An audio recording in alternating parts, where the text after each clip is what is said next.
All right. Welcome, everyone. We have another episode just for you. Sally, welcome to the show. Thank you, Ed. You're running things right now. I'm running the show. I like welcome. that. It's good to have you. It's it's good to have you too. It's a beautiful day. I'm going to just go ahead and stop you there because I'm going to say hello to those in the gym right now. Okay. Slinging the weights, getting stronger, getting after it. Proud of you. And put up a couple extra reps for me because I got to sit here and do this podcast with Sally. So anyway, Sal, how's your morning? Wait, did you say that like I have to get this done? I'd much rather be at the gym. I mean, there's nothing wrong with that, but if you were at the gym right now, Ed, what machine would you be on? Or what would you be lifting? Today's Wednesday. It's Delts Day. Okay. So I would get stuck in that little machine that you got to go push up like this. Right. Yeah. Now, for our listeners that don't know where the delts are located, upper or lower body? That would be the upper body. Mm-hmm. Yeah. Do you like... Is there a particular part of your upper body that you particularly like building up? Like, and when you see it like starting to form size, are you like, yes. Nah. Check out my delts, ladies. Nope. Don't ever say that, ever. Anyways, Sal, what's going on your end this morning? This morning, up before the sun. That's the schedule. Actually got up and just did a whole bunch of chores. So did some laundry. Had to scrub the oven today. Mom things. And so much mom things. But I actually really enjoy that. It's a really peaceful way for me to start the day. I actually like doing chores. And it allows me to think. I get some quiet thinking time. I think about my day, what's ahead. We have a busy day ahead. I have a 20-mile run planned after this and a little bit of filming for our app. Today we are going to be working on a follow-along, short and quick mobility workout that you can do right before you head out for a run. I think that mobility is kind of like the hot topic. It has been for the last couple of years, but especially the more that we sit. I find that even athletes, those that are training for races or getting into the gym, just because you're putting in an hour of training a day, 2 hours a day, many of us are then going and sitting for a good portion of the day. And so mobility becomes very essential, not only in injury prevention, but just feeling good in your body as you move throughout the day. So I am going to put an emphasis on mobility this month and really build out that category in my app. And we're starting with a follow along video, which I haven't done one of those in a while. I know we get a lot of requests for them. But yeah, this one's going to be short and sweet. It's going to be fun. That's what's on the plan for today. Nice. Yes. Yeah. I got to do more mobility myself. Well, you can be in the video with me. No, I'm not doing that. As my what not to do. Yeah. No, but I feel like maybe it's just because when I'm getting older, but when you wake up, your hips are tight, your legs take a second to kind of register and, that you're going to walk. I don't know. It's just, I know mobility is something that I do not do enough. Well, I feel like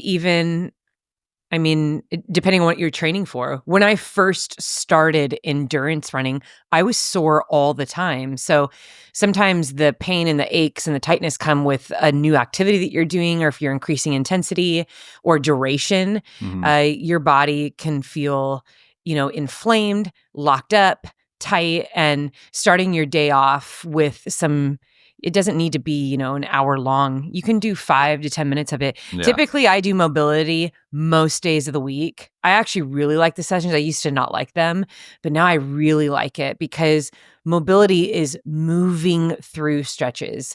So you're not holding these really long static stretches, but you're trying to, loosen up the joints and make sure that you're moving in all, laterally in the sagittal plane, in the frontal plane. You want to be able to really have mobility in all areas. So, I know you always talk about age, but I would never call you old yet, Ed. But I think when you start to even increase the duration and the weight in the gym, so that's a stress on your body. Yeah. You want to loosen up those joints. Why did you not like it at first?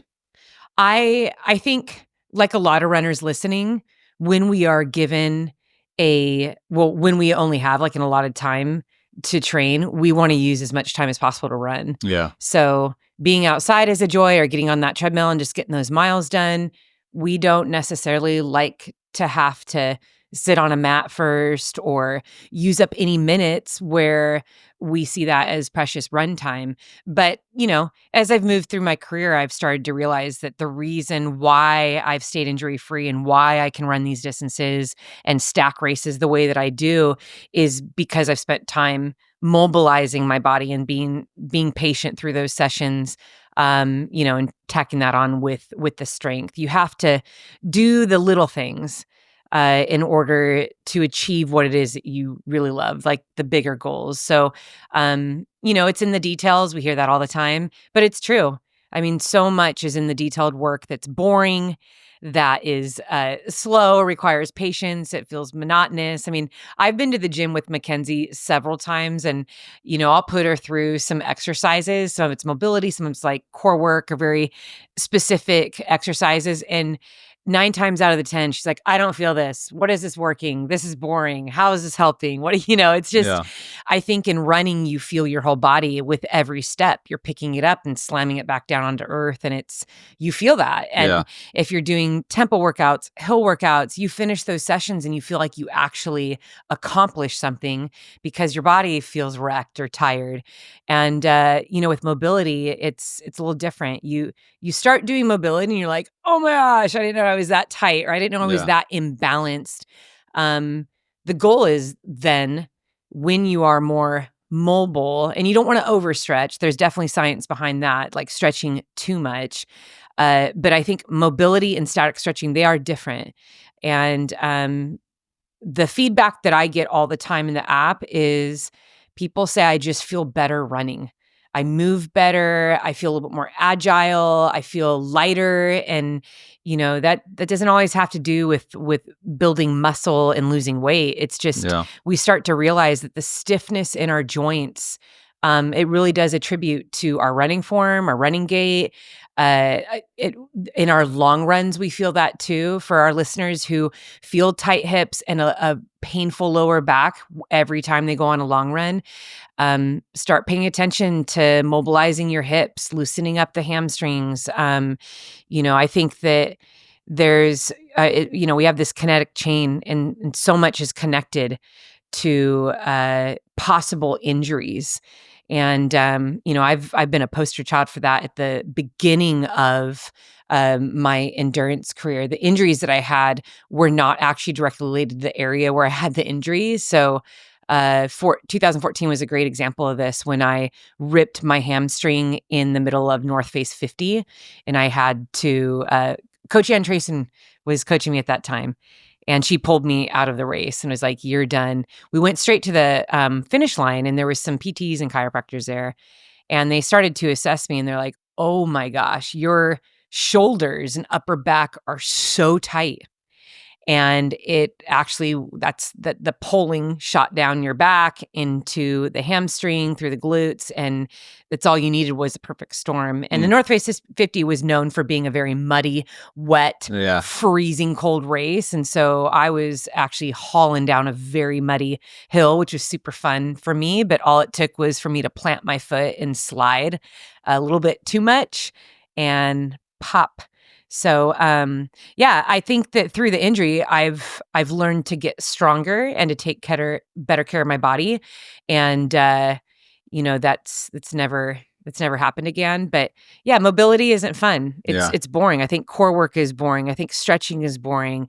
Yoga is boring. These are all my personal opinions, but I do all of them. Yeah. And I have committed to doing all of those things consistently throughout my career. Yeah, I was going to mention, I can't remember how many times, there's been so many where we've gone to the gym together, and I would go and do my thing and come back, and you're still on the turf doing mobility exercises. I see you, all sorts of different exercises that, obviously are very, very important, that you've done a good job of locking in. Mm-hmm. Back when I was doing my in-person fitness boot camps, I used to teach this class. It was actually one that I created called Stretch and Strength, where it was a series of like Pilates yoga type movements. And then it was, in between all those movements were strength exercises. So it was stretching through a movement that kind of looked like maybe like downward dog, and then you went straight into like 10 push-ups. And then it was like a 45-minute session that was like that. So I still train very much that way when I'm on the turf. And so my personal mobility sessions are anywhere between 30 and 60 minutes. And and really those directly correlate with a goal that I have. Yeah. And so if I'm consistently running 20 to 30 miles every single week in a single run, and if I even have a couple of those runs during the week, I know that that is not a conventional general training plan. That's a lot of stress on the body. And so I have found that in order to keep on hammering out those long runs and long days in the mountains, it means that I need to be on the turf doing those longer mobility sessions. And I'm very hyper focused on if anything is tight at all, I tackle it. If anything is hurt or it feels weak or imbalanced, I mean, I go hard on that right there on the turf. I don't wait. And if that means it cuts into my runtime, that's fine. And I really do think that that's one of the formulas that's kept me injury free. So I don't have the hip and the knee and the ankle injuries. And I think a big part of that is years and years and years of the strength training, the mobilizing, and just really listening to my body. So to our listeners that are training right now, I want to encourage you, if you don't have my app yet, check it out. You can download it for free for a week. It might be something that is exactly what you're looking for. It might not be something that's your style. The cool thing about my app is when you download it, you actually have access to hundreds of other trainers.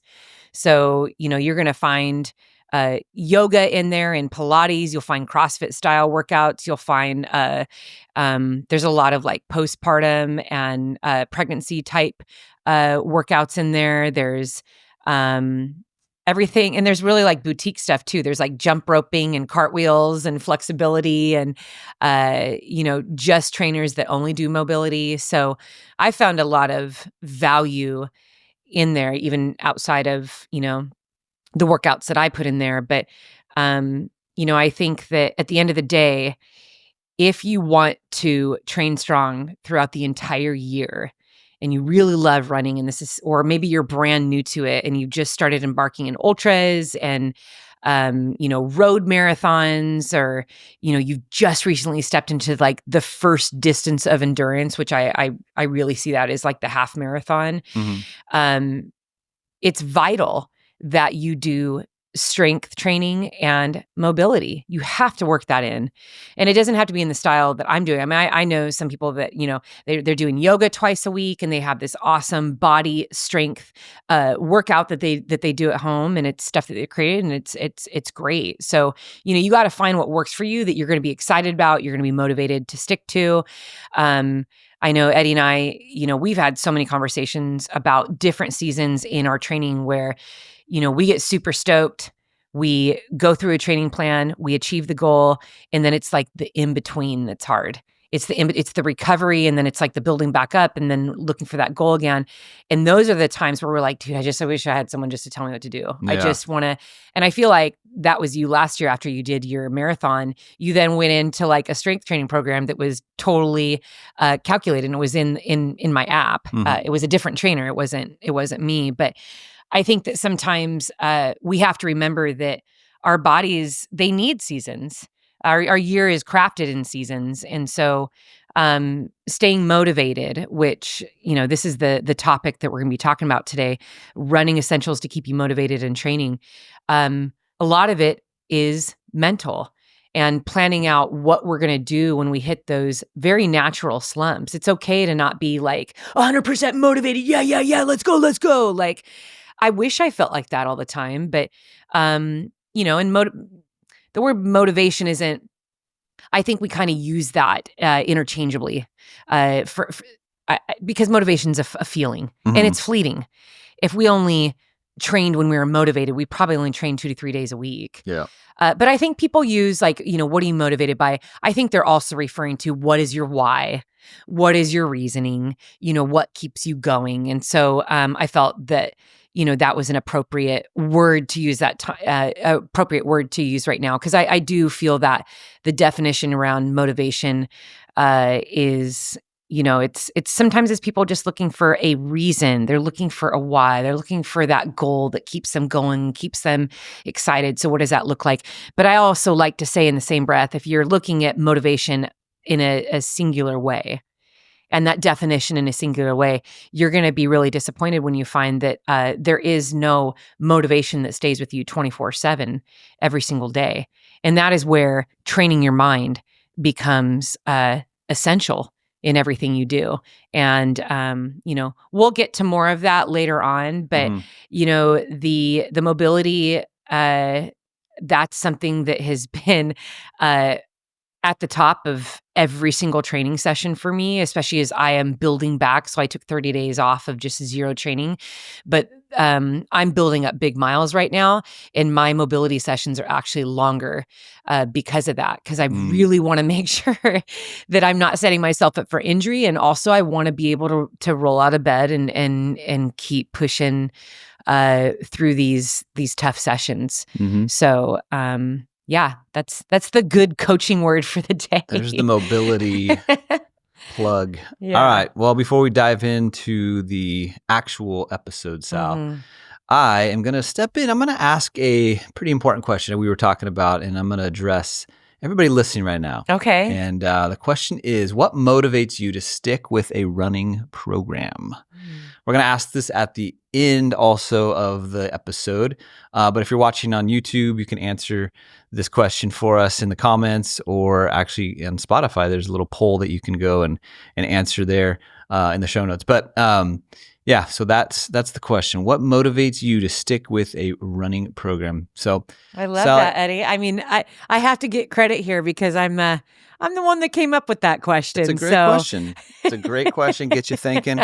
But I'm actually wondering why did you pick this topic today, Sally? Well, here we are. We're third week into the new year, and this is around the time that people start to fall off the saddle with their goals. We'll see that all the way through. I think 6 weeks is kind of like the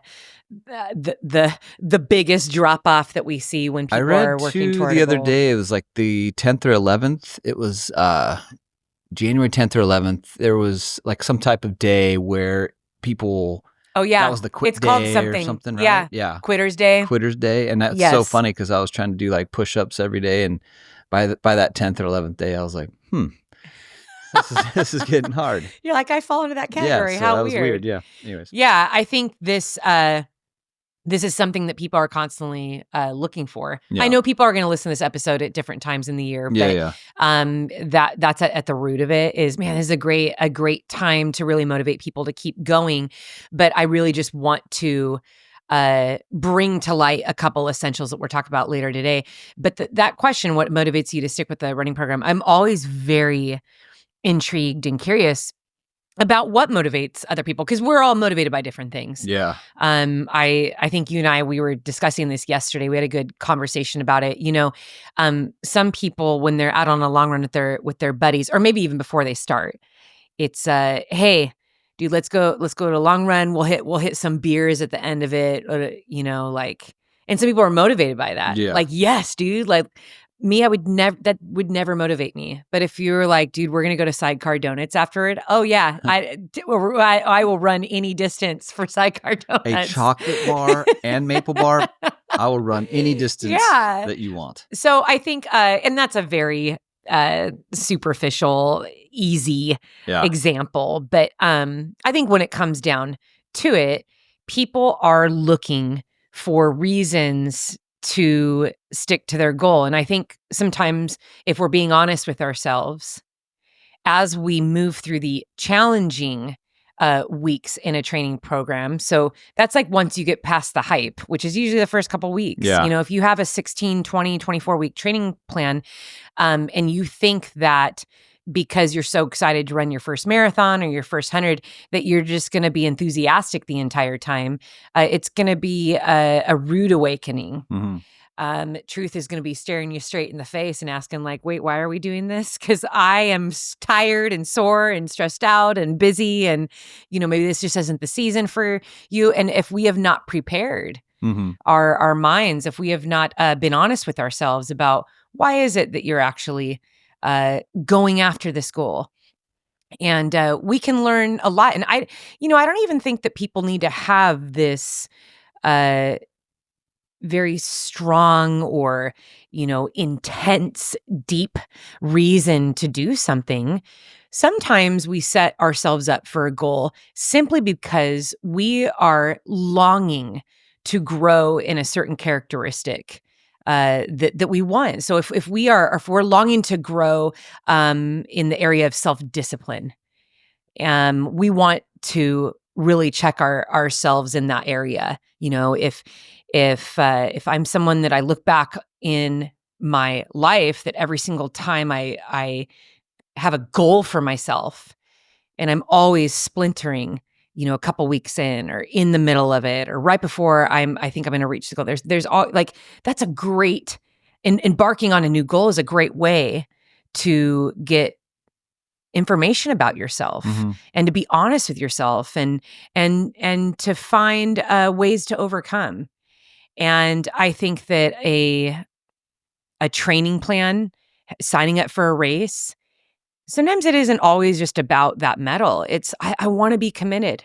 I want to learn to commit to something and follow through no matter the circumstance. Because I know if I can do that for a 5K, if I can do that for a 100-miler, man, I want to apply that in my career. I want to apply that as a father. I want to apply that as, as a good neighbor. I want to be someone that follows through. Yeah. And so, I think hearing people's responses, what motivates you to stick with a running program, I would just love to know. I think we're all motivated by different things, but I think we also learn a lot about ourselves when we take a look at what we're motivated by and why we set the goals that we do. Yep. Yeah. Well, I know when you were saying that, I do that a lot with these half marathons that I typically do once a year for sure. And then maybe I tack on a second one, but it's usually just to follow through, to stay committed to something, to have something in the future to work towards, even though a lot of times I don't, do my best in terms of the training and putting the work in that I would love and want. But it's something there, it's in the future and it's something I'm working towards. And there is like that sense of accomplishment, even if it's a 5K or if it's a 10K or half marathon, it's that sense of accomplishment. It's not the medal. It's, hey, I set out to do something and I finished it, and I can check that off. And I like how you were talking about how you can apply that to be a better neighbor, a better friend. And, I like that. It's good. Yeah. I think I think a lot of people share the sentiment that you just said, just accomplishing. Yep. It isn't, being so obsessed with the time all the time. There's a time in a season for setting a personal best. And for those of our listeners who love going for the podium too, it's not every single race that we run is the A race, top of the podium. Sometimes we use races to set us up for a greater success down the road for the one big race that we really want to conquer. This episode is brought to you by Lumi. It's officially vacation season, my friends. In fact, I'm really excited to head out to Flagstaff with my daughter. But do you want to know who's not invited along? Body odor. And that's because no matter where I go, I always bring Lumi whole body deodorant with me. It keeps me smelling fresh from head to toe. And did you know that it is clinically proven to control odor for 72 hours? I could basically fly all the way to Singapore and still smell fresh for landing. Now, I'll tell you what, I have been using the body wash and the deodorant. I love this stuff, especially because I'm outside all day and I have been traveling nonstop since Western States 100. So this is a must for me. And the cool thing is too, they have it in travel size for a travel bag. Check out Lumi. We are doing a special starter pack. It's perfect for new customers. We got a special discount too. But this starter pack, it comes with a solid stick deodorant, cream tube deodorant, 2 free products of your choice, like a mini body wash or deodorant wipes, and free shipping. As a special offer for our Choose Strong listeners, new customers get 15% off all Lumi products with our exclusive code. And if you combine the 15% off with the already discounted starter pack, that equals over 40% off the starter pack. So use code SALLY, SALLY, for 15% off your first purchase at LumiDeodorant.com. That's code SALLY at LumiDeodorant.com. Listeners, I wanted to do a very focused running topic podcast today. And honestly, Ed, I really want to get more people running. Why? What's the... You want to get more people running? You know, in my research, and I have to share this with you. I was doing some fun research the other day because, you know, there's running is a booming sport. It has been for a while, especially in trail and ultra. That sport is just growing like crazy. Yeah. And I looked up a few. I was looking online at some fun little articles, and 3 really cool things that I learned. One was that faster runners live longer. Faster runners live longer. Yeah, isn't that amazing? There was a new study done. I'll read you the. This is the Cardiac Research Institute. So this isn't just like something I read on TikTok, but a new study released on the 70th anniversary of Sir Roger Bannister's sub 4-minute mile record has revealed the first 200 runners to follow in his footsteps also share another remarkable trait. And it's that, so the study, it was from investigators in Australia and Canada, found that 200 elite runners live, on average, almost 5 years longer than the general population. Wait, say that sentence again. So those 200. So they did a study on 200 elite runners. Yeah. So these are fast runners. Elite, yes. They live on average almost 5 years longer than the general population. Wow. And that guy, he ran an under 4-minute mile. Well, yeah, Roger Bannister. Remember, he was the first one to break the 4-minute mile. So this was on this study was released on the anniversary, on the 70th anniversary of when he did that. You know, and there was all that controversy around the time when he was trying to break that. I mean, people were like, "You're going to die. No one's ever done that." And you know, there's a lot of great discussions. I've heard some really cool podcasts. It's like once it's been done, then there's more belief. That's what's so powerful about the mind, and as this relates to mindset. It's like once you see somebody achieve something, there is this wave of belief that is just poured out all around. Yeah, now college kids are ripping that. Oh, a high school kid. Yeah, it's wild, and I think that I love that. I think that's always talking directly to our parents right now. When you embark on a goal, I mean, that does affect the kids in your home as they watch you do it, whether or not they're going to become runners or triathletes or, you know, play the sport that you do or even go to college, like whatever it is that you're working toward, it does affect them. It implies that when I plan my steps and I try, there's a possibility that I'm going to achieve. And what a great joy when you do achieve something, you in turn spread that message to everyone that's watching. Yeah. Like maybe I can do that too. Mm-hmm. I can say that for myself. When I was first even learning about the sport of ultras, it was very mysterious to me.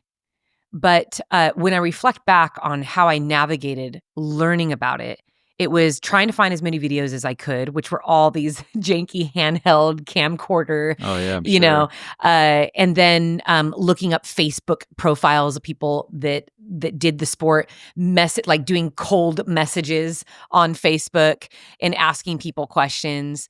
I do remember at times just looking at who these people were for who they were. Oh, here's a mom. Here's this guy's a teacher. This person's in their 50s. This person's in their you start to kind of like size up, like, okay, this isn't just like one type of person or a super fast elite that's doing this sport. Like, I think I can try it. So it's pretty exciting. Anyway, this was just a fun little detail. So if you're faster, you're going to live longer. Faster runners live longer. Let's just call it what it is. You're faster, you're going to live longer. But also, to those of you that are rolling their eyes and are like, okay, I'm not running a sub 4-minute mile. The other study I found was that just running increases your lifespan by 12 years, just across the board. And which I think is really cool and like very, very encouraging. And, I had some notes in here to share about that because I think the running that they were talking about, it wasn't even very much. It was like 10 minutes a day. That makes such a difference. Yeah. And I even thought about, okay, generally speaking, I feel like if you're running, a lot of us are running outside. And the effects of just being outside, walking or running, are very positive. Yeah. Sunshine, fresh air. You're giving others around you proof of life, and you're seeing proof of life around you. And it's like you're living in these very real. You're putting yourself in real situations. Yeah. And I think that's something to celebrate because it's really easy to just kind of stay inside. Yeah. And so I feel like you're gonna have a little bit more optimism if you're out moving your body, no matter what the pace is. So I really liked reading that article too. Running boosts lifespan by 12 years, finds new research. Yeah, that one's good. Yeah, that one was really good. That was from a study back in, the article was written back in 2023. And here's the line that I wanted to read. The study authors looked at more than 4,400 subjects, comparing those who ran at least 75 minutes a week Yeah. with those who ran less than 10 minutes a week. So it's not even like, it's not 75 miles a week. It's 75 minutes a week. That's awesome. So that's really cool. Yeah, I like that one. Yeah. All right, so run fast and then run 10 minutes a day. Run fast or just so the last one just had to do with running reduces mortality rates. Very similar to the other two, but this one was from the National Library of Medicine. This was actually a journal. This was me just completely geeking out in every way possible, but just examining because this more had to do with like cardiovascular mortality rates. Yeah. So this is good. The I like conclusion that. in that, sorry, I'm kind of slow at. Let's hear it. The conclusion is that running even 5 to 10 minutes per day at speed slower than 6 miles per hour is associated with markedly reduced risks of death from all causes in cardiovascular disease. So awesome. the study was, I think the study, like the real focus here was just to motivate people who are incredibly sedentary. Yeah. I think if we, and all of us know people in our life that are like that, it's like I get together with, I'm thinking of like when we got together with our friends over the holidays and everyone's checking in on, how's your sister doing? How's your, how are your parents? And we had a few friends that were very much sad. My parents' health isn't great. Yeah. They've never been active their whole life. Mm-hmm. That's how the conversation's starting. And I think that one thing to know is if you weren't raised in a home where your parents were active or didn't play sports or that wasn't a focus in the home, it's easy to follow suit. It's easy to, and also to be intimidated. Yeah. because you don't have the tools. You go through your whole life and you don't really have the tools. You don't know where to start, even with the basic information. I feel like now we have so much information. I mean, you can open up almost any social media app and you can learn a little bit. Not all of it is valid, but accurate, you can learn.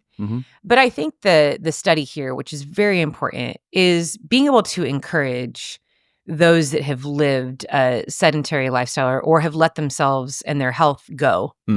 That, hey, man, 5 to 10 minutes a day makes a huge difference. Yeah. And that feels doable. That feels doable for all of us. I can get out and walk in my neighborhood for 5 minutes. Yeah. And I think the study just wants to emphasize that. And by highlighting, hey, it speeds that are less than 6 miles per hour. So, 6 miles per hour, that's a solid pace. That's a 10-minute pace. But, even if you're moving slower than that, it's you're going to make a difference. And I think that it will never get old telling people that your starting point is your starting point. It doesn't need to look like everybody else's. And once you take a look at what is true about yourself and your current health and all the work that you need to do to get yourself feeling good again and moving well, that's your starting point. And that's a great place to be. And, we all have work to do in different ways as it pertains to the different goals we've set for ourselves. But our starting points look different, whether you've just had a baby, come back from a massive injury, or you're starting for the first time on trying out exercise. So, I really wanted to share that one because it's something that we can spread to family and friends. I know that a lot of people who listen to our podcasts, they like to exercise, like to run and lift, but I know sometimes it's hard to encourage others who you really love and that you'd love to maybe go on a hike with. So what are some things that you can say? Well, I think this is a really encouraging thing. Hey, getting out for 5 to 10 minutes does matter. Yeah. And I think sometimes when we when we feel like we are just so out of shape, we look at fit people around us and we're like, that feels like climbing Mount Everest. In order to, do those distances or run at that pace. But start with 5 minutes. Yeah. And see how you build from there. I will never forget, and you read this last year, it may have been at the beginning of the year, the gentleman who shared that at 400 pounds, he ran his first mile, or maybe it was 800 meters. And I think he threw up halfway through. I mean, I got tears in my eyes thinking about that because that is such a powerful, powerful testament. Because that's hard. That is not easy to do. Yeah. And to celebrate, the 1 mile and to push through that physical discomfort. Man, I was very, very inspired by that. And I'm sure he has continued to inspire so many people around him. Yep. Yeah, I love stories like that. This episode is brought to you by Mudwater. Have you heard of this before? I've actually heard of this for a while, and I've been very curious to give it a try. And when they sent it to me, I noticed that there was a little recipe on the side to make a mud latte. Now, listeners, you know what a big coffee drinker I am. So, of course, I'm going to be a little skeptical, but I went ahead and I tried the mud latte. So I mixed a tablespoon of the Mudwater powder with some hot water, some creamer, and shockingly, it was really good. I like this stuff. Now, this is essentially a coffee alternative. So, if you find yourself yawning and tired, let's say like at 3 p.m., but you don't want to drink an afternoon cup of coffee, or maybe you've just had too much coffee or coffee jitters, you might want to give Mudwater a try. It's filled with really good ingredients too. You got chai, cacao, lion's mane, chaga, reishi, turmeric, cinnamon. It's amazing. And it gets your energy fix without your heart going crazy, without that jittery feeling. So Mudwater is kind of like coffee's chill yoga-loving cousin who went on a spiritual retreat and came back more zen. But just kind of imagine being alert and calm at the same time while not having trouble falling asleep at night. So every single ingredient in Mudwater products are 100% USADA certified organic, non-GMO, gluten-free, vegan, and kosher. And there's also zero sugar and no sweeteners added, which I think is pretty cool. And for our listeners, this is extra cool. You guys get a nice little discount. So if you head over to mudwater.com and grab your starter kit, for a limited time, our listeners get up to 43% off your entire order. Free shipping and a free rechargeable frother, which I used, and it's a good one. I might get rid of my other frother because this one's really good. But just use the code STRONG, and that's up to 43% off your order with code STRONG at mudwtr.com. After you purchase, they ask where you heard about them. Please support our show and tell them we sent you. Stay energized and refreshed all year long with Mudwater because life's too short for anything less than natural, delicious energy. All right, so 75 minutes a week. So last night I ran 60 minutes. Oh, there we go. And it was on the treadmill. So that means I have 15 more minutes for the week, and I can check that off. But some would say when you run 60 minutes on the treadmill, that's like 75 minutes. So oh, really? That's what I've heard. Okay. Where did you hear that? I don't know. It's just common knowledge, common treadmill knowledge. Anyways, yeah. So I like those studies, Sal. Those are good stuff. All right. Yeah. I am going to move on because I'm sick of all this gonna live longer stuff because you run fast. I got some good stories over here from some of our listeners. In fact, I'm going to call an audible real quick because as soon as we sat down, actually right before we sat down, I got an email, and I do want to just share it. You know, it wasn't planned, but I'm gonna read it. Okay. I'm not gonna tell you the name. I'll keep that. Not that it matters because I'm sure this person would be probably stoked, but I didn't get permission, so I'm not gonna. Anyways, it says, "Hi Sally and Eddie, longtime listeners. I love you guys. I have 4 kids, and my oldest daughter just started listening to you this year. Thank you for being a great role model. Crazy God story. She's played volleyball her whole life and always ran track just for fun. But this past season, the distance running coach has always believed that she could be a great distance runner. So she finally gave cross country a chance and did 2 sports this past fall, volleyball and cross country. She had an amazing cross country season, and we discovered a hidden gift in her. She did so well that she just signed a D1 scholarship to continue running in college. We're so grateful for your inspiration and keeping it real and fun. Keep up the good work. We'll keep listening and doing the work." That's amazing. Huge Congratulations to your daughter. Yes. That's so exciting. And if you are listening and you just signed a D1 scholarship, dude, that is awesome. Very proud of you. What a dream come true. Hard work paid off.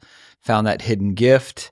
And man, that's super cool. I can feel the pride of those of that parent coming through in that message too. That is so incredible. Yeah, that was a cool story. Anyways, we just got that like 30 minutes ago. So I thought I'd read it. All right, here are the ones that I originally had listed out. So we're gonna go for these. All right, Allison on Strava, she posted that she just ran the Hurt 100, 2025 in Honolulu, Hawaii. Now that is 100-mile that I can get behind in Hawaii. That's what I'm talking about, Sal. When are you going to sign up for that one? I'll crew you all day for that one. You know, that is a common question. When are you going to do that one? Yeah, the Hurt 100. Let's go. Sign up. I want to crew all. You can go very slow. I'll just be out there. It is a very slow going. Yeah, it's very rocky and rooted. It's not a lot of fluid running happens in that Oh, really? race. Yeah. So that's why I've always, it's a great challenge though. So it's Yeah. been around for a while. Amazing challenge, beautiful, amazing race. I have friends that, do it, have done it many, many times, and love it. And I Yeah. think it's good to sign up for races that excite you and you want that particular challenge. But I think I always stayed away from it because I was very concerned, because it's always at the beginning of the year in January, and I was always concerned about like twisting an ankle Yeah, that makes as sense. my season started. So I was like, oh man, because when I first heard about it, I was like, absolutely, I'm doing it. Yeah. And then got a lot of feedback about what type of terrain the course was, and that it just makes sense. didn't ever match up with my goals. So, but it's not off my list. So it's not something that I would deter people from doing. It's just Yeah. good. That's what I love about ultras. Like you can really pick a race that meets what you're excited to do and your goals, and like, Yeah. you know, is a good challenge. And I think Hurt 100 is an incredible, challenging race. Yeah, So. well, I'm going to put that selfishly on the crew list for me, Okay. right next to the Fuji 100 in Japan. So whenever you're going to run Mount Fuji, sign me up Okay. to crew, and then the Hurt in Hawaii, sign me up. All right, Allison, well done on your 100-mile Hurt 100. I love it. All right, the next one is also from Strava. Jamie said, I could cry. I'm so happy I found Sally. She's my inspiration for thinking what I am capable of. And she wrote in her Strava post, fastest mile ever. Let's go. She got 9:25 for her mile, fastest mile ever. Jamie, props to you running a 9:25 mile. And that's such a cool feeling when you can run a mile the fastest you've ever ran. I'm trying to think of what my fastest mile was, and I can't remember. But that's a good feeling when you hit that, and especially if you've been training for it, right? Yeah, that is really exciting. Congratulations. Fastest mile is always a fun one too. I mean, we see that always is the indicator. Yeah. You know, it's funny. I don't think I'll ever not hear this question, especially from Isaiah McKenzie's friends. They always want to know, what's your fastest mile time? Just tell us your fastest mile time. Yeah. Your mom's a professional runner. Yeah. How fast can you run a mile? Yeah. But the mile is fun. I mean, because that's the distance we've done. That was usually part of a physical fitness test in school. Oh, yeah. It's a distance that everybody understands. You can envision it. Most of us experience that. So, yeah, it's really fun to test ourselves in that distance and to celebrate. Yeah. Celebrate every time you achieve something new. And well done. Yeah. That's cool. Feel like Jamie's going to live a little longer now. Got a fast mile. She's a fast runner, so she's gonna research shows she's gonna live another five extra years. Anyways, all right, well done, Jamie. All right, last one is from Instagram, Jenna. Jenna said, "Hey, Sally and Eddie, I thank you for making such a great podcast. It's inspirational, and I've been listening since last summer after listening to Sally's book on Audible. I discovered your book just as my little sister was diagnosed with incurable stage 4 cancer. Listening to your book and then your podcast has helped me come to terms with the situation, to stay strong and to keep hold of my sanity. Thank you. You've been such an inspiration, and thinking of things that you've said in the book and in your podcast has helped me in some of my ultras as well. Thank you so much for being you. Much love to you and Eddie." Wow. Yes. So, it's really heavy. Yeah, it is. And, it's one of those things where it's neat to know that your book or the podcast has really inspired Jenna to help her with what she's going through with her sister. So, Jenna, we are thankful that you wrote into us, and appreciate you sharing all that. And we pray that everything is okay with you and your sister and your family. I can't imagine just what you guys are going through and how hard that must be. So we're praying that you get some comfort, and people around you are encouraging you. So, All right, Sal, I'm going to move on, and I'm going to actually kick it back over to you. And I got a new segment for the 2025 here. And creatively, I've called it Sally Says. And I like it. Yes, thanks. So, Sally, you are going to get a chance to give your perspective, some advice, some tips on some, frequent asked questions that we get a lot. Just tips and insights from your mass vault of experiences that you've had in ultra running and training and parenting and business and being married to an amazing guy. Wow. Wait, what was that last part? Just, all the things. No, I love this. I being able to respond to the community. Yeah, I felt it was a good segment just because we do get a lot of questions that a lot of them are similar when they come in, but just a chance for you to maybe a couple times a month address a few of them. So the first one I have for you, we're just going to jump right in, and it's kind of a mindset type question that this one comes in quite a bit too, and I think that most of us can probably relate to this one, but what would be your perspective on this question? It says, at the end of the workday, I have no energy to run, and all I want to do is eat and lay on the couch. I'm feeling stuck. Do you have any advice? How relatable is that question? Yeah, that's a very relatable question. I'd say that this is a... In fact, that might be my question. No, I actually feel like this is a point we all hit. I've been there before, and especially when the kids were little. You kind of hit a point in a day where you're just so worn down, and some of it is, I feel like, allowing ourselves to be aware of emotional fatigue and mental fatigue is very important, because what I have learned through those busy years when I was raising Isaiah and Mackenzie when they were babies, and I was trying to build up a business, and then I was also trying to train. And then, I wanted to be a good wife, and I wanted to interact socially. So you're trying to plan events and do all the things on the weekends and take care of the home. I mean, it is a lot. Yeah. And I think that one of the most powerful things that I learned and that I stuck to, I consistently still do this, is when I would feel overwhelmed at how I felt and overwhelmed with the day, that was actually the cue to just put on your shoes and step outside. We're not even going to think about the workout we're going to do. We're not even going to think about what the plan is or what's on the schedule. Put on your shoes and drive to the gym. Just get out. Just like, you need to stop. Get out of the cave. Get out of this fog that you're feeling, because the truth is you're going to lay your head down on the pillow at night, and one of the things that you will likely tell yourself is, man, I'm so bummed I missed another workout. Yeah. Tomorrow's going to be better, and I just need to get a good night's rest, right? Well, the alarm goes off and you wake up tired. And what we start to realize is it's very easy to program our brain to try to find ways to stay comfortable, to feel better. That's a natural human thing. We want to be comfortable. We want to feel good. We want to feel strong.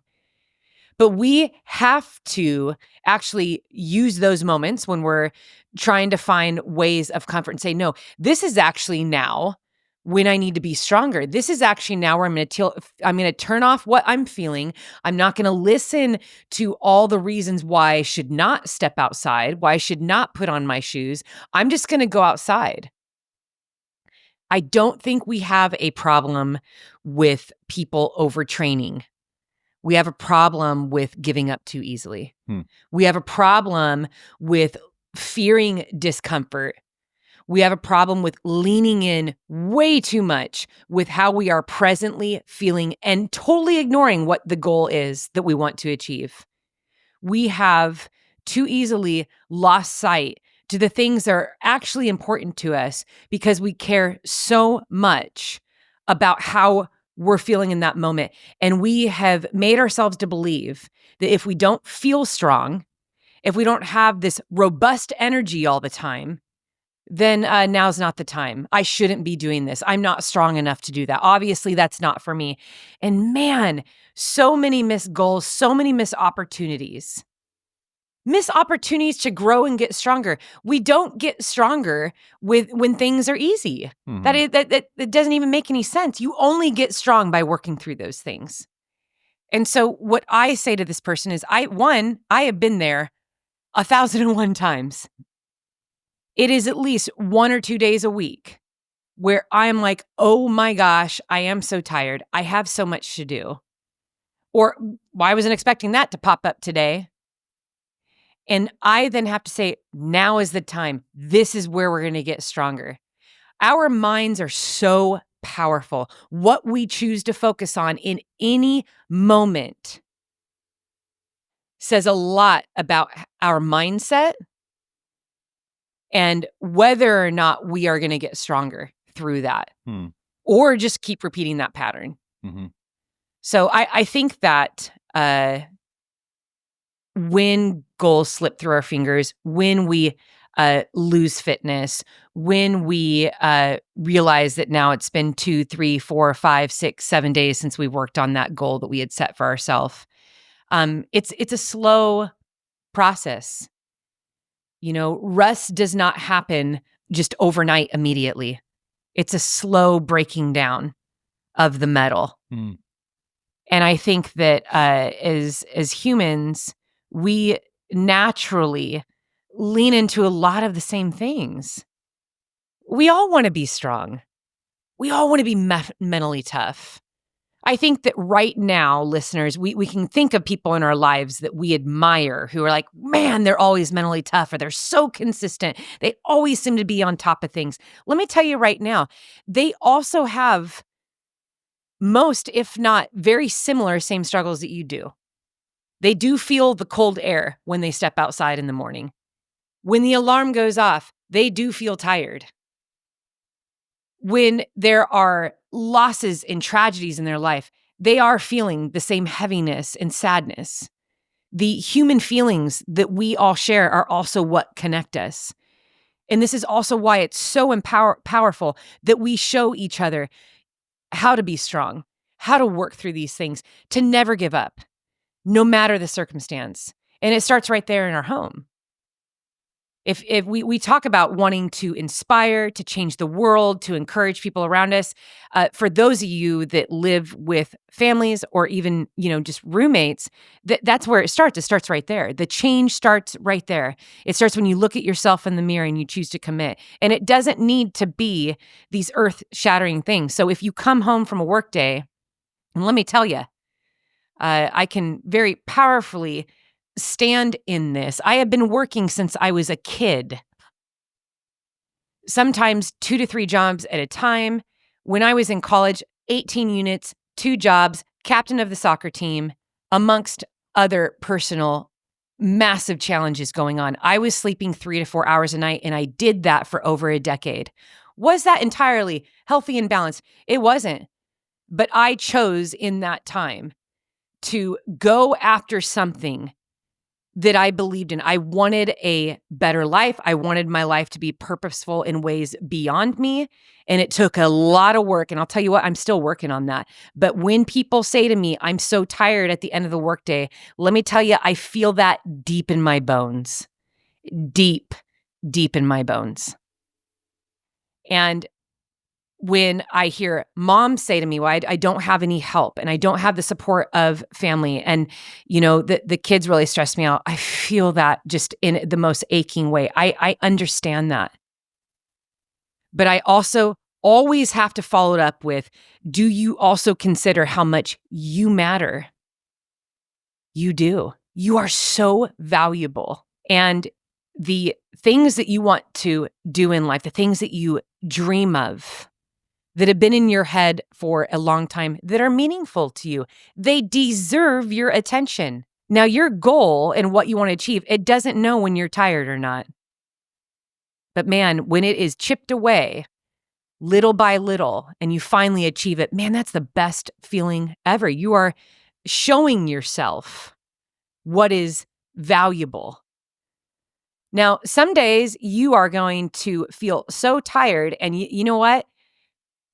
Click into this, put those shoes on and walk outside. And all you need to do is walk. And you know what? Maybe that is all you do. Maybe you don't get that 7-mile run in. Maybe you don't get the hour of lifting that you want to do, but step outside and move. Move your body. Maybe you need to put on an encouraging podcast. Maybe you need to grab a neighbor down the road. It's like, hey, walk with me. You're getting steps in. You're getting fresh air in. You're going to be able to process whatever that stress is that's going through your mind. You might even find during that walk that suddenly you have renewed energy. And really what is weighing you down, what is making you tired, is the stress of life, is a relationship. Maybe you're operating in a way that isn't true to who you are, and it just feels heavy. I encourage you to move and make the choice to defy the feeling in order to reach the goal. And the more that you do that, you're programming your brain what to do each and every time. That then becomes your new normal. What is normal for you when things get hard? I keep going. What is normal for you when life is overwhelming and you have a busy schedule? I figure it out and I get it done. So if you have an hour workout to do and you have to split that thing up into 3 20-minute workouts, you do that, because when you lay your head down at night, you are going to be able to tell yourself, I got 60 minutes in today. If you had a 15-mile long run and you have 4 kids and they all have sports on the weekend, what are you going to do with that? Well, maybe you can get up a few hours earlier and get part of it done or all of it done. Running at 3 a.m. sounds crazy. Yeah, it does. I've been there before. It is crazy. I've done it many times and it still feels crazy. What most people will never commit to do will always feel and sound crazy. But when you complete it, man, you feel unstoppable. You realize it isn't actually that bad. Now, when our kids were thick into sports, and Isaiah was playing sometimes 3 sports at a time, I, on weekends many times, would split my workout up into 3 runs. I actually just did this past Saturday. I did 2 runs. Isaiah had a lacrosse tournament, and I ran early in the morning, and then I ran another time in between his games, just right around where he was playing. He played in Irvine, and there was I looked up where I was, and I just headed out. I got in a couple hours of running that day. So it's in the planning, it's in the preparation. It's all of this has nothing to do with feelings. We plan for those days when we don't feel good. We plan for those days when we are too tired. We know that our kids have busy schedules. We know that we have a partner who works long hours. We get to figure that out. We get to plan for what we want to achieve. And there is nobody to blame for missed goals except ourselves. So get off the couch and move. I don't care if it's for 5 minutes or 10 minutes. You deserve it. You do. Not a lot of people are going to tell you that. Okay. I'm not all about, the soft, fluffy motivators. I mean, this is a really funny thing. Eddie, you have heard this so many times. I actually say this to my crew every time I race. Do not give me any fluffy feedback. You don't need to tell me how great I look, how good I'm running. I want truth. I want facts. Pick up the pace. You need to get out of the aid stations faster. Come on, Sally, you're taking up too much time. Let's go. You need to get the nutrition. And I know you want to throw up, but you need to get this in if you want to keep moving. Like, I need facts to achieve my goal. You look horrible, right? You look horrible. That's yes. one we've given you before. Yeah. Yep. And that one actually always makes me laugh. I love that one. No sugarcoating. But listen, I'm going to say this again, listeners. You're not going to come onto this podcast. I say all the time, I love you, I support you, I root for you. And I say that in truth. And truth is very severing. Truth is where we get to really understand what we need to do to be better and how to achieve what we want to achieve. And so that means taking a look at ourselves and saying, okay, here's where I'm weak. Here's where I routinely struggle. Here's what is always hard. How can I be better? How can I grow? And so great question, Eddie. I'm glad that was one that we started off with, because I know, like myself, as I said at the beginning, that's something I've struggled with my whole life. Mm-hmm. And it wasn't a physical thing that needed to happen. It was a mental cue and a mindset that I have adhered to. That's now where you get strong. This show is sponsored by BetterHelp. One of the relationships that I am most proud of in my life is the relationship I have with Eddie James McRae. And I'll tell you what, a common misconception about strong relationships is that they have to be easy to be right. Sometimes the best relationships happen when both people choose to put in the work to make them great. And I believe therapy can be a great place to work through the challenges you face in all of your relationships, whether with friends, work, your significant other, or anyone. In past experience, I have found that therapy is helpful for learning positive coping skills and how to set boundaries. It empowers you to be the best version of yourself. It isn't just for those who've experienced major trauma or have major challenges in life. And if you're thinking of starting therapy, give BetterHelp a try. It's entirely online, designed to be convenient, flexible, and suited to your schedule. Just fill out a brief questionnaire to get matched with a licensed therapist, and you can switch therapists anytime for no additional charge. Become your own soulmate, whether you're looking for one or not. Visit betterhelp.com/choosestrong today to get 10% off your first month. That's BetterHelp, HELP.com/choosestrong. All right. Nice. All right. Let's do one more. Okay. This question says, I am new to this endurance world, and I'm training for my longest distance to date, a half marathon. Do I have to use nutrition in training, or is that only on race day? Well, that's a great question. Nutrition is one of the hottest topics. It always will be in any endurance sport. So for this listener, you are stepping now into a half marathon distance. That's long. People are taking 2, 3, 4, sometimes more hours to finish the half marathon, especially if it's on a trail. That's a solid distance. It's important to know as you enter into the endurance world that one of the top reasons that runners do not achieve getting to the finish line or achieving the time goal that they set for themselves is because of a flawed nutrition plan or not having a plan at all. Mm-hmm. And so I always suggest that you use your long run as the day that you practice your nutrition. Use it to envision what you will do on race day. Use it as a time to experiment. Because I'll tell you what, you're going to meet a lot as you step into the endurance world. Yeah, you might join a run club. You might sign up for like a 5K as a practice race and meet some friends there. As you get into these conversations with runners, it's natural. We talk about, what gels do you use? What shoes do you use? Do you like to run with music? I mean, we have a lot of the same questions we ask each other. It's so important that with nutrition that you understand that you're unique. Your body is unique in what it needs. We all need calories. We all need a lot of the same things, calories, carbs, and all that. But not all the products are going to work for you the same way they do for other people. And so I always love to know when I go out on runs with people, I love to know what everyone's using. I love talking about nutrition. And I have tried a lot of different brands, a lot of different textures. So, I tried to do the all liquid. I've tried to do the all gels, the gel and liquid, all real food, try different combos, try different amounts of calories and the time frames in which you take in the calories. So maybe you take in 50 calories at the top of the hour, and then 30 minutes into the hour, you're taking in 100 calories, and maybe it's 20 ounces of fluid you're taking in per hour. And then you're looking at electrolytes, all of that.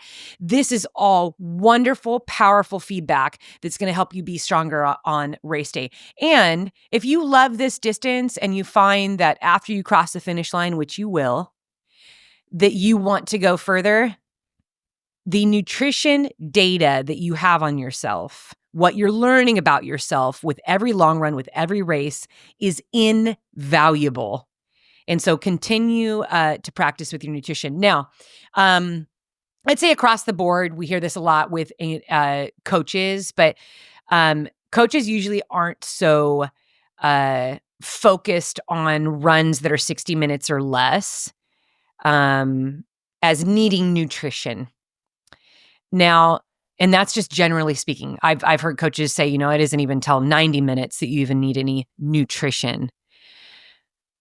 I think there's a lot of variables with that. I always try to be careful with that. Because if it's a super hot day in Texas and you head out with zero anything for 60 to 90 minutes, that you might not feel great. I think at the minimum, if you are going out for 60 minutes, you should have some type of electrolytes. And if you don't want to carry it with you, then drink that bottle as you're getting ready to head out. I know some athletes will do this. They'll load up on their carb drink before they head out, and then they'll run the 60 minutes or the 90 minutes. We also have to take also have to factor out what type of run you're doing. So if you're doing a 60 to 75 minute tempo run, that has intensity in it. I hope you bring a gel that you have some carbs in there. That'd be really powerful. I mean, that is just gas to your engine that you need to finish that workout strong. That's something I've always trained Mackenzie in. It was always one of the few on her team, but on those long track days, I was like, you need a gel, you need a bar, you need something.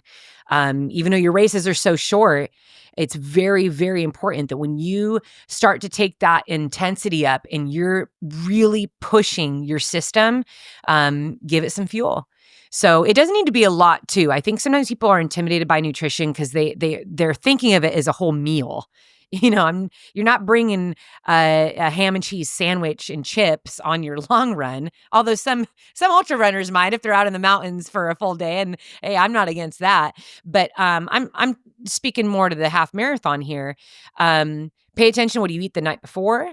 Pay attention to what your pre-workout meal is. I know for me, if I'm just doing like 70 to 90 minutes, I'll eat a big oatmeal with some berries on top. And then I just bring electrolytes with me. I don't need to bring all this food and calories, especially if I'm just going out on the road.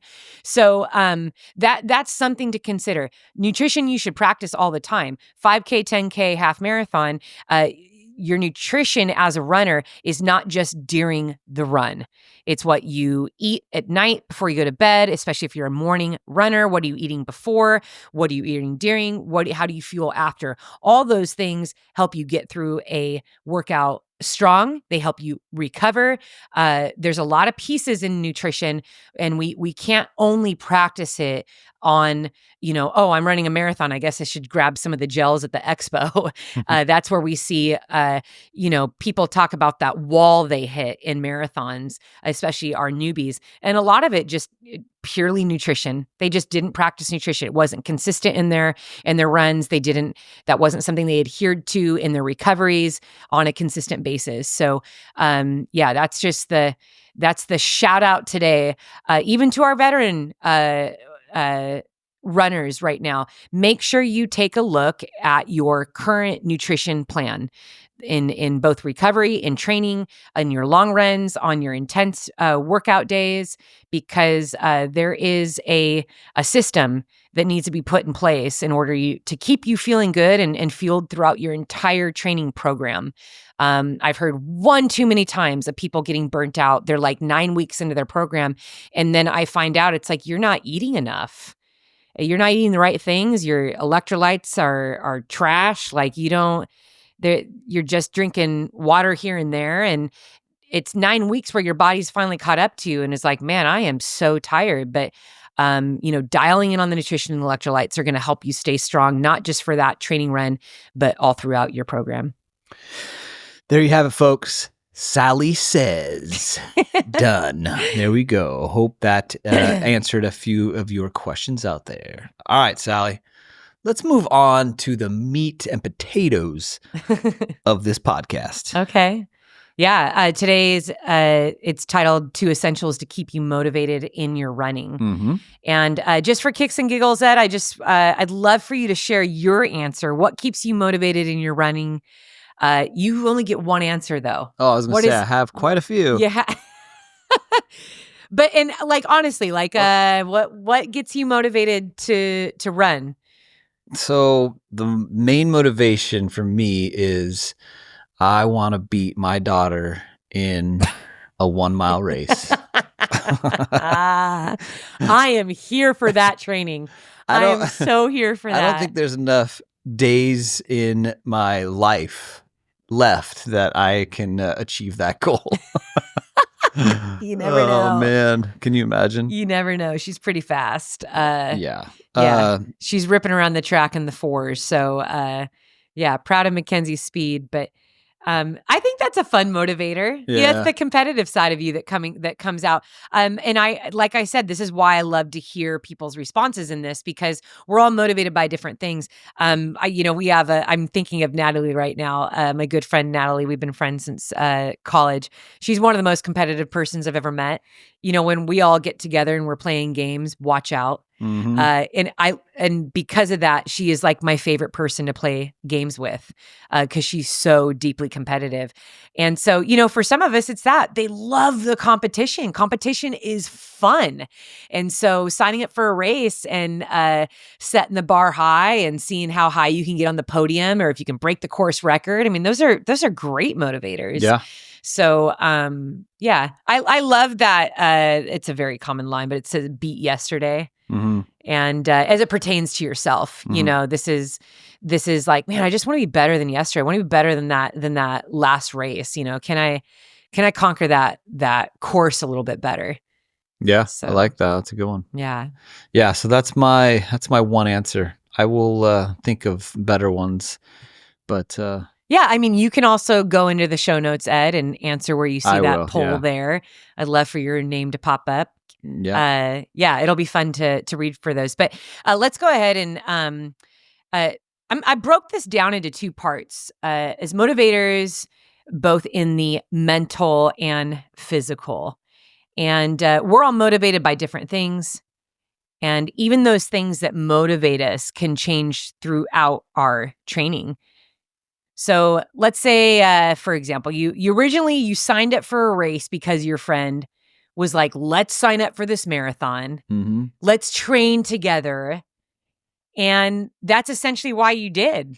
In your mind, you're envisioning long runs, long talks. You're going to go to breakfast afterwards. Like, you get to spend this time together. You're going to make a memory together. I mean, it's going to be a really fun journey.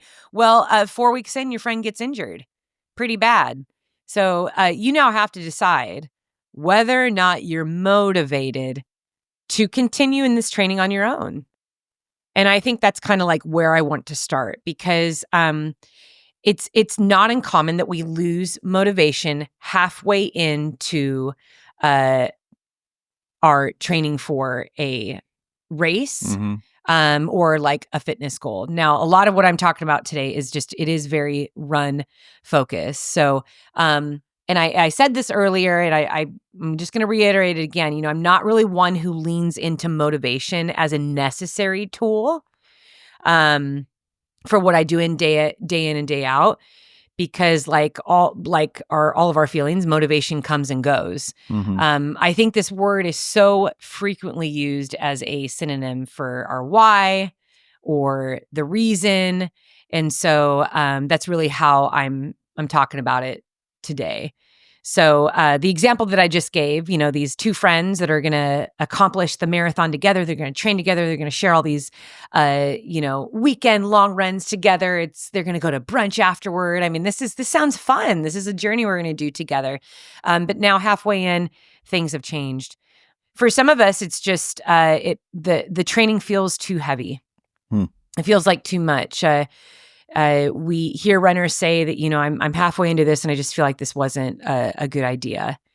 And I think that that's a really good time when you feel that way to first evaluate the messages that are going through your head, what you're telling yourself and why, and then take it a step further and ask yourself, have I felt this way before?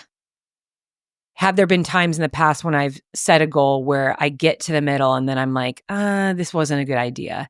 If you see that routinely, I want you to pay attention to that. I also think it's important to know that you don't need earth-shattering motivators or reasons to do something, but being able to identify what keeps you going and what will undoubtedly keep you going before you start is critical.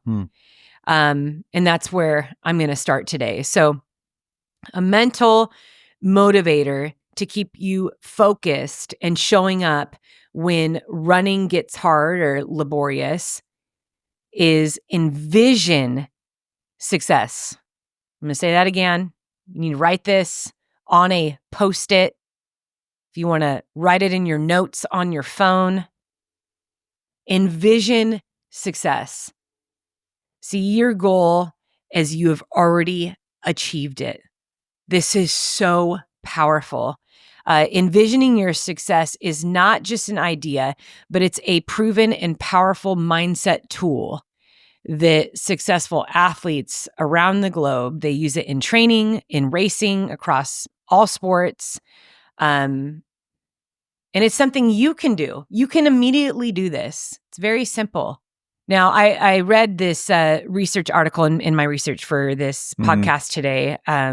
Also, I love doing research and I love reading about mindset. I love reading about athletes. My favorite documentaries are always on athletes, some of the best athletes in our time, because I love to know how they think. Yeah. I love to know how they work through the hard times. I love to hear the stories of overcoming challenges, of how they push through. And time again, there is a point of belief that even in the lowest seasons of injury or losing over and over again, they still have this belief that they're going to win. They see themselves winning. They envision it every time they go to train, and they don't let go of that. And there is science on, I don't know what the exact seconds are. I want to say it's 17 seconds. When you let your mind for 17 seconds think of something positive and think of yourself envisioning yourself succeeding, what that does to you, the other thoughts that are attached to that are very powerful. And I think we can all relate, listeners, when this idea of spiraling, it's kind of like when we spiral into a bad mood, when we spiral into kind of depression, it's very easy that as soon as we start thinking about how bad things are, that we then actually notice even more the other bad things around us. I remember when walking through some tough seasons in my life, moreover when I was a child, that I just noticed more bad things around me. Yeah. I think we naturally start to couple things because we want things to make sense. We want it to make sense of like, of course this is happening to me. Everything bad always happens to me. Of course I break my leg right before I'm supposed to race. Oh, and then this happens and this happens and this happens. But I'll tell you what, equally powerful and a way that we can kind of flip our mindset in that is to look at all the good, look at all the blessings, look at what is going right, envision why we started in the beginning, and tell ourselves, I can achieve this. I can overcome. This has been a very powerful tool I have personally used in every goal I've ever set for myself. I envision it completed. I envision the book being written. I envision myself winning Badwater. I envision myself completing the 200s. Even after the first one, I had ulcers in the back of my feet. They were so shredded. I envisioned it. And that doesn't mean that suddenly you don't have doubts and lack of confidence and that you suddenly just feel amazing about yourself. That isn't. It's you're making a choice to envision what you believe that you can do, even if you don't necessarily feel like it in the moment. Envision it. Your mind is so powerful. So this research article, they talked about how when you vividly imagine performing an activity, the same neural pathways in your brain activate as if you were doing it. Isn't that amazing? That's cool. Yeah. It's so incredible. I'm gonna say that again. The study talked about how when you vividly imagine performing an activity, the same neural pathways in your brain activate as if you were doing it. This activity means mentally rehearsing success, and it can prime your brain for a successful experience. And that's something that you can practice today. So, staying motivated, I'm saying that in quotes, we got to have tools before we start so that we know what to do when we don't feel motivated, when it feels challenging, when we don't want to do it, when we just don't feel like it. Envision the goal. Envision yourself completing it. It's a lot easier to put on your shoes when you are envisioning yourself as the champion, when you envision yourself achieving what you set out to do, or you're crossing that finish line. It's so powerful. Yeah, your brain is very, very powerful. And I think too, Eddie, I feel like as parents, we've talked a lot about our kids. We've talked a lot to our kids about this, but just the importance of what you're putting in your brain. Yeah. What you're choosing to listen to, what you're choosing to digest on social media, what you choose to believe about yourself to be true. Sometimes we let outside factors influence very negative thoughts about ourselves. Yep. And I think, taking a break from social media or paying attention to why am I following this influencer, or why am I reading this, or even just going back and saying, why do I always think this about myself? Why am I so negative? Why is it that I just discount myself every single time? I really would love to run a marathon, but for the last decade, I've always told myself, there's no way you can run a marathon. And then it's a spiral of beating yourself up. And whether it's the appearance of ourselves, or it's our finances, or where we are in life, or just the way that we value ourselves or don't value ourselves at all. And there's no good in that. But what if instead we paid attention to the people we're surrounding ourselves with, the podcasts or the books that we are letting settle into our mind, the messages. What is true about yourself? Well, let me give you a starting point. So here's a few things that you can focus on, that you can start with, that are true about you, especially if you are struggling with seeing the wonder that is inside you and truly the ability you have. You are, and all humans have, this incredible resilience. The ability that we have to bounce back from challenges is amazing. And the only way that we can see that in its full capacity is by doing hard things. Because the more things that you try, one, you are going to be likely to fail. But failure is a teacher. It just shows that you're trying. You're one of the brave ones. You are resilient. So do not fear. Do not doubt yourself. Your ability to connect deeply with others, your ability to be compassionate, empathetic, to dream is so amazing. The value in the goals that you create for yourself, the way that you dream and wonder, that all that curiosity about life and what is possible. Don't deny how wonderful that is and what an amazing gift that is. Envision yourself achieving the things that you want to do. And when you embark on bringing this back to running, when you embark on a running program, you must, before you even start, accept that, hey, it's going to have some challenging weeks. I might get sick. I might get shin splints. I might have a really busy week and have out-of-town guests. Work might get stressful. Evaluate all the things. Do that beforehand. And if you're already in the middle of a training plan, you can still do this right now. Plan for how you will respond. Envision yourself in the challenges. Work through them now. So if you're having a great day, you're feeling strong, you got your run done, work's going great, relationships are awesome, there's not really a reason for you to use resiliency or strength on those days. But I'll tell you what, on those days, it's a really good practice to sit down with a journal or just sit and be quiet, sit in the sunshine and think about, what would I do if I got an injury 2 weeks before race day? What would I do if work became so overwhelming and I had to miss 4 days of training in a row? Work through that. Have a plan. Have a response. And I'll tell you what, when you continue to do that, when you take that practice and apply it to a race, you will be that much more successful on race day, because there's no telling what's going to happen on race day. Envision yourself crossing that line no matter what. And if you start vomiting, or you twist an ankle, or your pacer doesn't show up, I'm talking about an ultra race here, or crew doesn't show up, or suddenly it starts raining, what are you going to do?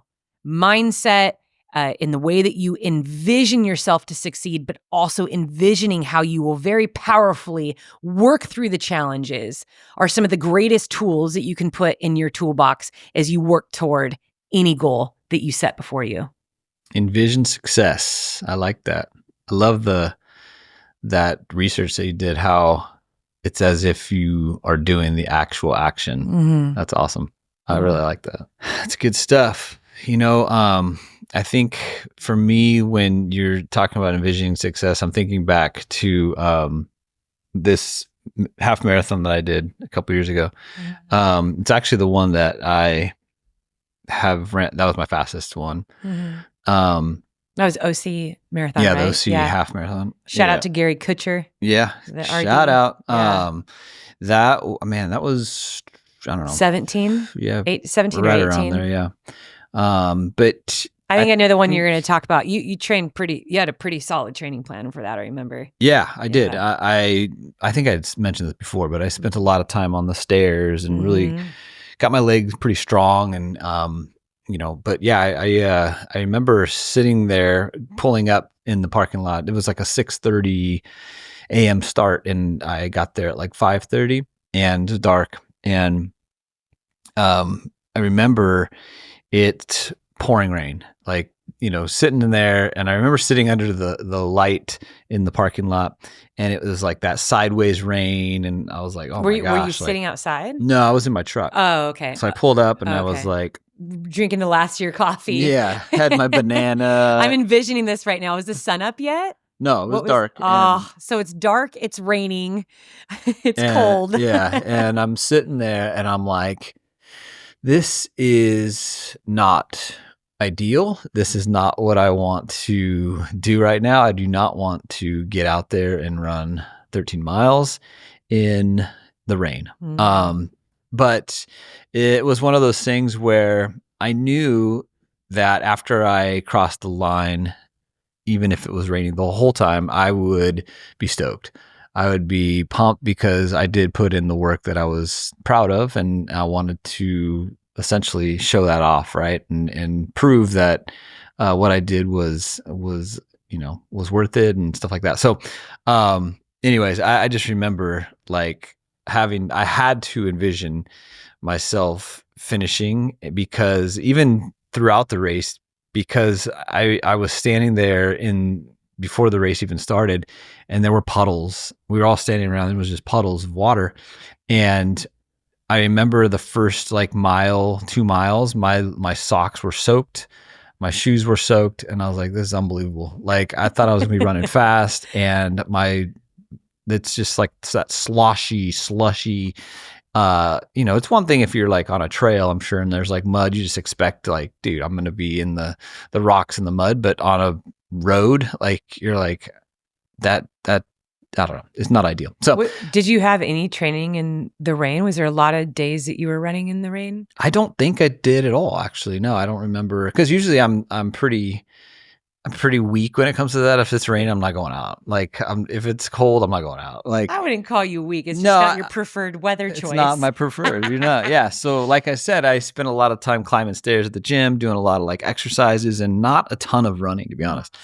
And so no, I would highly, highly doubt that I ever went out in the rain to train for that. So, so that first mile or two, I was like, it's just sloshy, heavy, kind of whatever. But it was one of those things where I just had to envision myself like crossing, let's push through. And part of it might have been where I knew that I had to run a little faster, or I had to, dig a little deeper, because I was like felt heavier with all the water, and just wasn't ideal. So I like mentally had to like push through that, and So I'm curious too, now that I'm thinking of it. I wonder if it wasn't raining, if I would have gone as fast as I did. But anyways, um, yeah. So I think envisioning success is so powerful. Um, even when the conditions are not ideal, or things that, like you said, that you don't have the motivation. That's super powerful. That ended up being your fastest half marathon time, Yeah. if I remember right. Yep. I remember how happy you were Yeah. crossing that finish line. It's pretty incredible because, that's why I was like, I don't think I remember you like training in the rain a lot, which, this is something that we say in running is like, make sure you train for all weather All as conditions. best you can, because you can't control race day. Yeah. So, real quick, I remember training last year for the marathon, for the LA Marathon. The LA Marathon's in March, and so you just don't know. Like Southern California, like some winter rains might be around in March still. And one of the Mackenzie and I still talk about this, but one of the nights that I came home from like dinner or something, you're like, you need to run 13 miles, and I look at Mackenzie, I'm like, 13 miles, like what, right now? Like, you're like, yeah, you got to go run 13 miles. And it was super windy, like yes. super windy. And She took a there was video of you. rain. Yeah. Yeah. And so Mackenzie came out on the bike with me, but, I remember that I'm like, yeah, like I'm training for, this marathon. if it's raining and windy, I'm going to be able to push through because I did this tonight. And, you get to LA Marathon in March, and it's like perfect weather. Yeah, and even hot. I And think yeah, it was towards the end it warm. was warm. So I was like, Yeah. did that for nothing. Well, I think adversity just as a standalone, it toughens you up. So whether you'll have wind on race day, but it's just, this is a challenge. I've worked through a challenge before. Yeah. And you've had that little by little. I think one of the strengths that you have earned is being a lifelong athlete and having to work through challenges throughout your whole life as a soccer player. You had a lot of challenges, in soccer with different injuries, and so those are all for naught. Like you keep building. Yeah. On those things. Your brain remembers, oh, I've done this before. Yeah. Here we go again. We're in this situation. And every time you choose to work through it, that's just another layer of brick of toughness that you're building up. But I really like that you shared that half marathon story, particularly because it's race day and you actually knew you were fit. Yeah, I did. So that's a different angle than the excitement of like, I'm going to go rip this open. I feel great. Like if we can get to a start line feeling 100%, we know what we're capable of doing.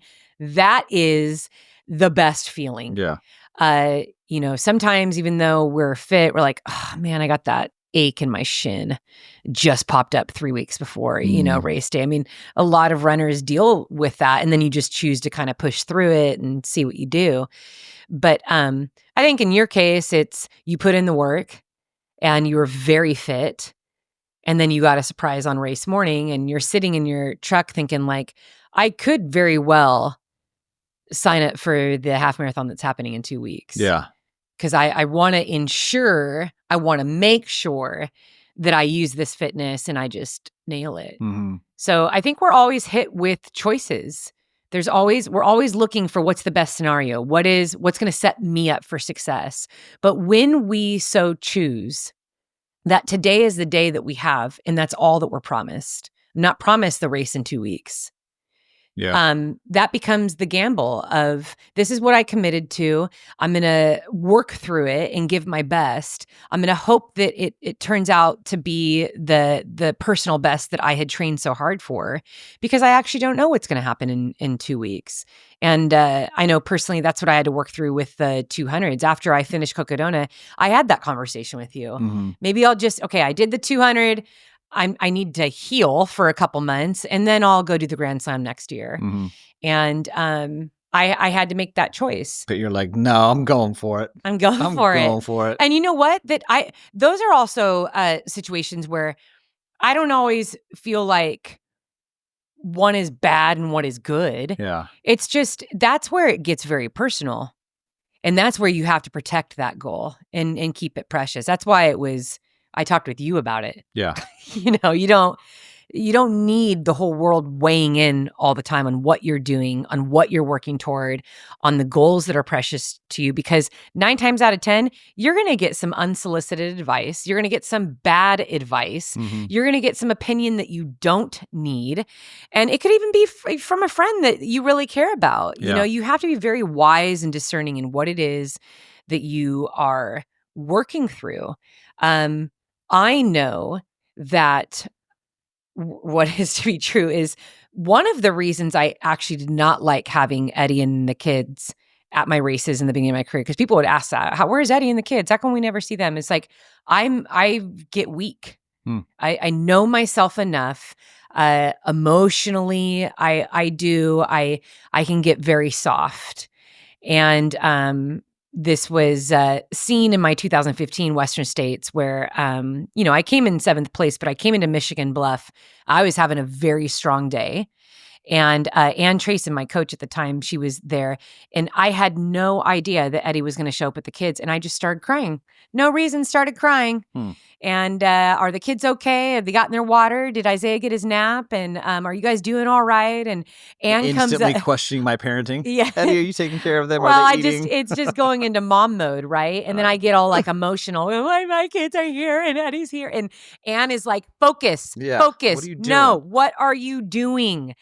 So, sometimes I think we know ourselves the best. Yeah. But what you are working toward, you need to be the captain of that ship, and you need to protect it, and also make some hard decisions. So I think for you, Eddie, you could have saved it for another race, but you chose to step into an uncomfortable circumstance and work through it, and you ended up running your fastest time that you'd ever run in that distance. Yeah. So very cool, very encouraging. Yeah, I love that you shared that. Let's move on to number 2. This is our second one. So this is now the more physical, tangible motivator. I'm guessing many of you have probably already leaned into this or have heard this before, but it's just gear planning, or more specifically, laying out your gear the night before your run. I really think this is such a powerful motivator. And I'm going to kind of break down like the different pieces of this. I'm emphasizing here night, because that also is going to kind of go back into mindset too. What you do right before you go to bed. I know not all of us have this time for a 1 and 2 hour night routine. I used to laugh, some of the things that I would scroll through on social media. It's like my night routine. And I'm like, who has time to do all that? Yeah, you got to start at 4 p.m. Clearly you don't have 2 young children. And, it's just, or you long for that, right? You're like, man, I wish my night was that peaceful. But I've learned I do have a routine. It's just, it's very much crafted into how I do life. What I know to be important is that there has to come a time where the lights are turned down, the phone is turned off, you close the door on your bedroom, and it gets quiet, and you become thoughtful about what you are planning to achieve the following day. And this is where your workout becomes very important. If you can make it one of the last things that you do, before you go to bed, physically touching your socks, physically touching your shorts, your shoes. And if you're one who enjoys putting together like a fashionable workout outfit, really picking that out. The hands-on act of engaging with your goal of completing another run. That you cement the goal into your brain as you fall asleep for the night. It's one of the last things that you did.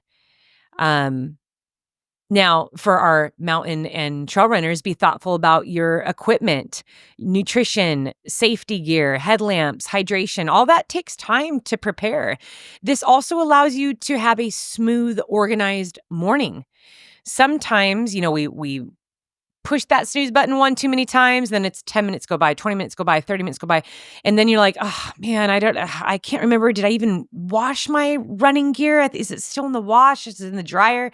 And all of it just feels too chaotic. And so it's, I'll do the running after work. planning these things, giving yourself quiet, peaceful time to plan how you're going to execute your workout for the day. And even if you can lay your clothes out, even if you're not a morning runner, they are there to look at when you get home from work or in the afternoon. They are there waiting for you. And let me tell you something for all of our parents. When you start laying out your running gear the night before, guess who is going to be curious? Your children. Mm-hmm. And especially the younger they are, they actually love this little ritual. It's exciting for them. If you're one to lay out your gear and make it a flat person on the ground, I used to do that. Now I just lay it over the tub and I lay all my gear over the tub in the bathroom. But it's kind of a fun thing to do with the kids. Like, let's pick out the shirt and the shorts, and the kids are like, "Why are you doing this? Mm-hmm. Why are you laying out your clothes on the ground?" Imagine the conversations that come out of that. Mm-hmm. Well, I'm planning to achieve the goal of running 5 miles tomorrow. And so if I want to achieve that, I need to plan for it. And these are the steps that I'm going to take. We apply that to everything we do in life. If you want to successfully get a master's degree, there is preparation, there's planning that goes into that. There are actionable steps that you need to take in order to achieve that. And so here's your chance to train up the kids in your home to take part in this very simple night ritual where you're laying out your clothes. Yeah, well, Isaiah's 16, and he literally lays out his clothes, what he's going to wear the next day, every night. Every and it's night. on the floor, and it's like, it's not just like, you would think a 16-year-old boy just like, all right, I'm going to wear this shirt, this throws it in a pile. It's like laid out as if like there's a person wearing it, like almost to the point where the shoes are lined up with the ends of the pant. But yeah, it's pretty cool that, like you said, the kids follow suit, and they often copy, and it's good for him because he can just jump out of bed and he sees what he's gonna wear. And obviously fashion for a 16-year-old boy, maybe just Isaiah, but it's kind of important what he's wearing, so he takes a little bit more time at night to lay it out and to be prepped for the next day. So it's a good skill. I felt like that was something Mackenzie always did before her races. That was part of her night. Did. You're right. Yeah. But I mean, she saw me do that a lot, so she's probably like, "Yeah, this is what my dad does for his races, so Interesting. I'm gonna do that too, set myself up for success." Do you remember when the kids were really little? This is one of my favorite life memories with Mackenzie. Is her waking me up around like 5:30 in the morning, waking me up, and she had my headlamp on her head. I don't remember. You don't remember this? I don't. The kids did this a couple times, but because I used to do a lot of headlamp runs, they'd be at 10 o'clock at night or 4 o'clock in the morning. This is really when I was trying to figure out how to be a competitive ultra runner while raising 2 young children and running a business. And so that was it. It was runs with a headlamp. Mackenzie became very intrigued by that. And this one morning, she wakes me up and she had this cute little purple Adidas jumpsuit. And she's wearing this little Adidas jumpsuit. And, or actually, no, she's a little bit older at this time because that was like when she was 3. That was the first time she went running with me. There was this little Nike outfit, little jacket, little shorts. And she said, "Mommy, can we go running with the headlamps?" And there was a bagel shop 1 mile away. And that started to become a consistent run that we would do together. We do it like once a week. But the morning that she brought Isaiah with her just forever stole my heart. And I'll never forget that because that was always what was on my floor. I'd have my running gear. I have my headlamp. My shoes were laid out. The kids started to understand that mommy gets up and she goes and runs in the dark with a light on her head. And I wanted to make it fun. And so then when I would run with them, it was, we're running to the bagel shop. And that was like the best thing ever because they could get the cinnamon sugar bagel toasted with cream cheese. And for all of our morning runners, like, hey, that actually sounds pretty good. Sounds pretty good right now. How many runners right now are already thinking about what they're going to eat. Eddie, when you are finishing a half marathon race, the Surf City used to be on Super Bowl Sunday, but was that something that you would think about is I cannot wait to get home and all the food I'm going to eat? Absolutely. Yeah. I remember every year saying that's one of the reasons why I signed up, because I'm going to eat a bunch of nachos and just bad stuff. I wish they still did it on Super Bowl Sunday. I know they had to move it a week, or Super Bowl changed. Yeah. Super Bowl bumped back a weekend. So yeah. And the permits were like forever on this. Yeah. First weekend. Yeah. That's right. Yeah. So for our runners right now, well, maybe this is your reminder. I want you to take in some nutrition, some hydration.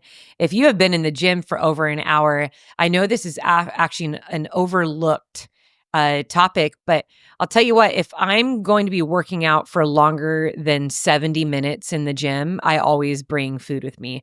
I like the Go Bar, BPN's Go Bar. It's like a Rice Krispie treat. It's one of my favorite things to take into the gym. But those are good. I usually have that, or I just do the G1M in a bottle, so that I can keep lifting, keep pushing.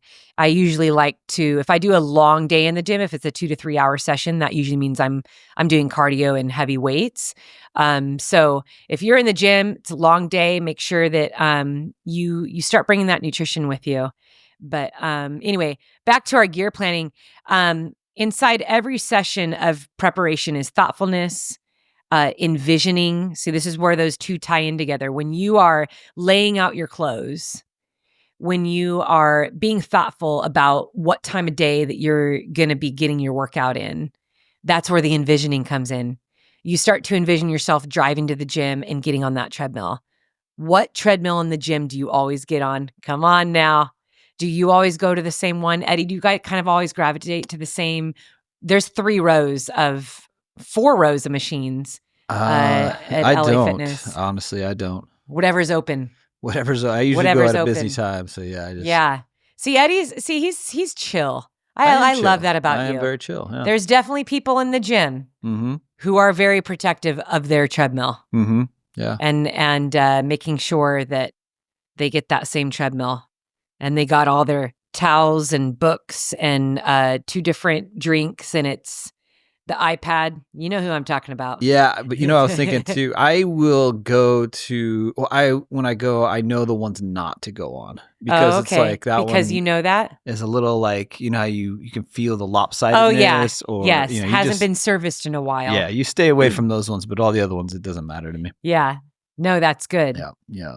So envisioning yourself getting to the gym, envisioning yourself arriving at the trailhead, meeting up with that friend in the morning, all of that, these two go hand in hand. Envisioning yourself for success, and then the gear planning, tangibly interacting with your goal.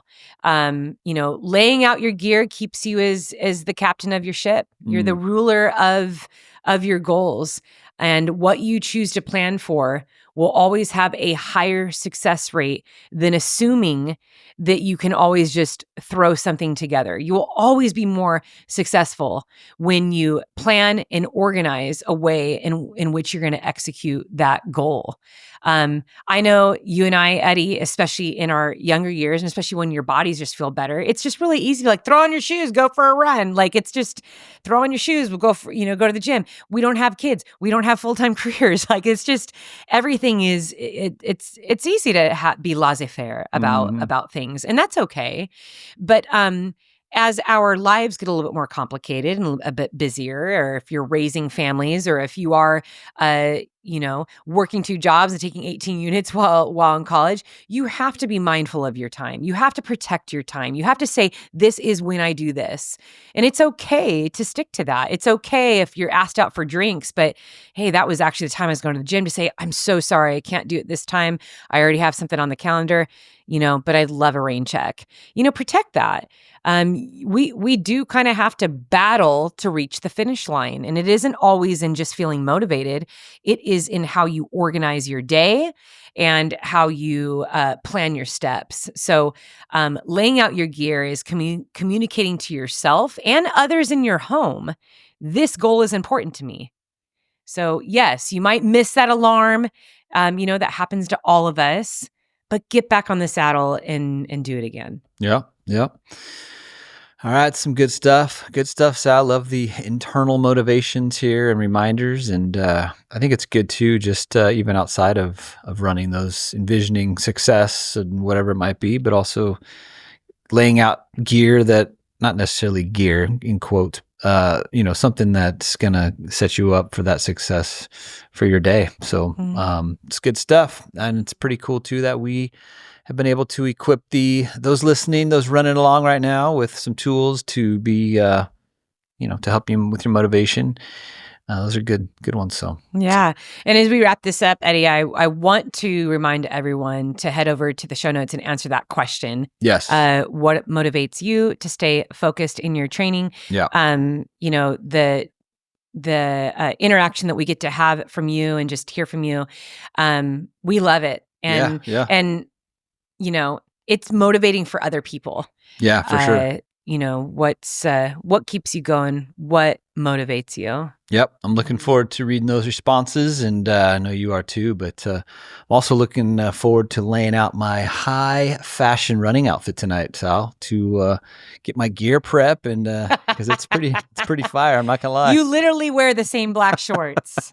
And black shirt. Well, okay. So I run this beach is the quote on every race shirt for Surf City Marathon. Mm-hmm.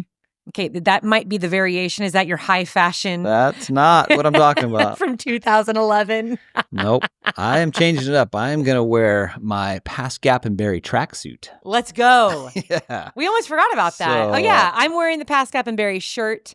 Hat. But yes. Or hat.